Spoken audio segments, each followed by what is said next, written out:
Hey guys, I'm going to show you how to fix CPU usage problem on your Windows 11 system. In the first step, we need to open Task Manager. So from the taskbar, right click here and select Task Manager. Then click on Run New Task, select Browse button. Now we need to open C drive. Then open Windows folder and then find out System32 and just double click on it to open it. Now find out cmd.exe file, simply select it and click on open. Now check this box and click on OK. Now on this command prompt window we need to execute the command and type in gp update and hit enter. This will take some time to complete the process, so wait for it.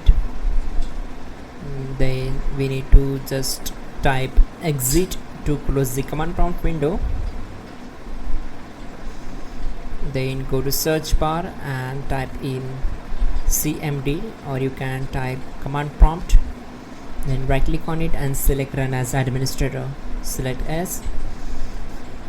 Now this step is very important, so type chkdsk space c : space /f.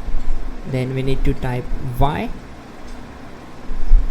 select and hit enter. Now we need to restart our system. Before restart the system, we need to execute the last step or a method to fix this issue. So simply press Windows key plus R key together to open run. You can also search from search bar run, then type msconfig and then click on OK. Now go to services tab,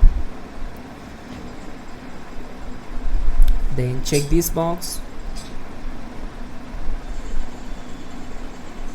and then click on disable all. Then click on apply and then OK. Now from here we can just restart our system. Simply click on restart. It will automatically restart our system and it will fix the issue. That's it guys, your problem is solved.